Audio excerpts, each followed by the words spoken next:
चट्टानों से लटकते हुए कलरफुल घर, नीले समंदर को चूमते हुए पथरीले रास्ते और दुनिया से हटके ऐसे 5 गांव जहां ना बसेस जाती हैं और ना ही कार्स। बट अगर आप हमारा हाथ पकड़ के जाने के लिए तैयार हैं तो चलते हैं फिर।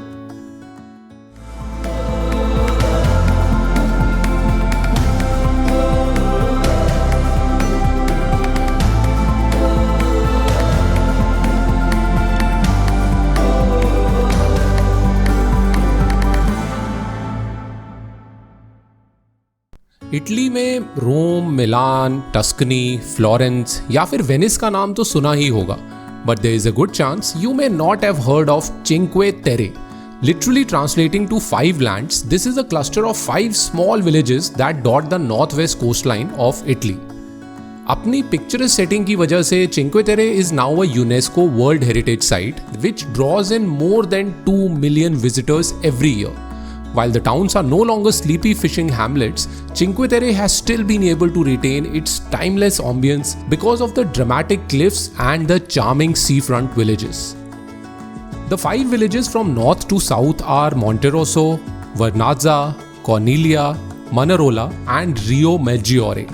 अब इनमें से सबसे बड़ा विलेज है Monterosso. It's the only one with a sandy beach, large hotels and maximum number of restaurant options. जिन लोगों को थोड़े मोबिलिटी इश्यूज हैं उनके लिए भी ये ही बेटर ऑप्शन है because it's terrain is much flatter than the other villages. Next is Corniglia, the only one that doesn't have any water access because this cute little village is perched high upon the hills. इस वजह से थोड़ा सा कम popular तो है but the views are phenomenal. तीसरा और मेरा फेवरेट है Vernazza. It's called the pearl of Cinque Terre because it has it all. A cute natural harbor, a tiny bit of a beach and a gorgeous waterfront piazza perfect for dinner, people watching and sunbathing. और आखिरी 2 हैं Manarola और Rio Maggiore. Even though they may be a little rough around the edges, but they are famous for their wine because the towns are surrounded by vineyards. Please note that it's not advised to visit Cinque Terre by car because you can't take them inside the villages. And while there are parking lots in the outskirts, parking fees इतनी ज़्यादा है कि उतने में तो एक extra दिन की अकोमोडेशन बुक हो जाए. ज़्यादातर टूरिस्ट यहाँ पे 5 के 5 विलेजेस देखने आते हैं and the best way to do this is to pick one town as your base and then make day trips to see the others. Each one has a train station and the ride between each village only takes about 3 to 4 minutes. एक single ticket का cost होता है around 4 euros और unlimited पास मिलता है 16 euros का. You can also take a ferry between the different villages. An unlimited day pass is somewhere around 30 euros and one-way ticket is between 5 to 10 euros depending on which locations you are visiting.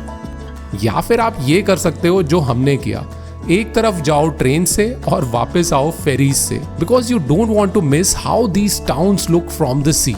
Spoiler alert, it's a gorgeous view. Cinque Terre is extremely popular with day trippers, but मैं ये बिल्कुल भी recommend नहीं करूँगा because only once you stay here that you get to experience the villages at their most authentic. In the evenings after the day trippers leave, the atmosphere completely changes and it becomes so laid back. हम लोग यहाँ 3 दिन के लिए रुके थे और जाते टाइम यही सोच रहे थे कि काश एक और दिन होता. We rented a B&B which was pretty basic but comfortable. But जो गलती हमने की वो ना करके अपनी अकोमोडेशन एडवांस में बुक करना. एंड व्हेन आई से advance I mean 3-4 months in advance, क्योंकि जब हमने बुक किया तब ना ही अफोर्डेबल ऑप्शन बचे थे और ना ही व्यूज वाले. इसीलिए don't think twice, book in advance and go for the views.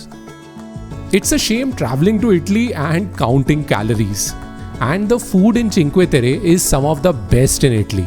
चलो स्टार्ट करते हैं एकदम ऑब्वियस चॉइस से, डिलिशियस होममेड पास्ता. ऐसा माना जाता है कि पेस्टो और रेवियोली दोनों का ओरिजिन इसी रीजन में हुआ था, तो pesto ravioli would be a solid choice. या फिर my absolute favourite seafood pasta. Oh man, nothing like it. Next on my list is focaccia. ये होती है एक salty flat bread.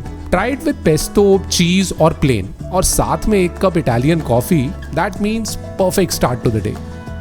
Seafood is big in Cinque Terre and the best way to savor it is to try Fritto Miso, a fried assortment of seafood wrapped in a cone. ये हुआ ultimate street food. The higher ranges of Cinque Terre are backed up by the vineyards covering the hills. So local wine miss करना तो बनता ही नहीं है. Just a tip, किसी भी restaurant में जाके ask for the local house wine. देख लेना, you won't be disappointed. After all this, do save some room for gelato, the deliciously soft and creamy Italian ice cream. खैर full भी हो तो ये अपनी जगह खुद ही बना लेती है. I have to be honest with you, Cinque Terre isn't really known for its beaches and there isn't any specific sites or monuments, but there are views and trails in every direction. In fact, a popular way to visit each village is by hiking through these beautiful trails. Plus, it's also a great activity to break the pasta, focaccia, gelato feeding cycle. Unfortunately, जब हम गए थे तब ज़्यादातर trails पे कुछ restoration का काम चल रहा था, so they were closed. So we experienced this place leisurely. We used to go on leisure walks in the morning, eat lunch in one of the villages, come back to the B&B for a nap, and then enjoy a quiet dinner with drinks near the harbor. The hills surrounding the villages have been terraced into vineyards, so there are quite a few places to do wine tastings. And sunset wine tastings are an ideal way to retire for the day. Europe में almost हर जगह का popular season होता है summers. It's also the most visited time of year. But I'd suggest it's best to avoid summers as it gets extremely crowded and hot. So better visit in April, May or September, October. This is when the crowds are less and prices are not too high. मेरे लिए Cinque Terre is a throwback to the old colorful Italia.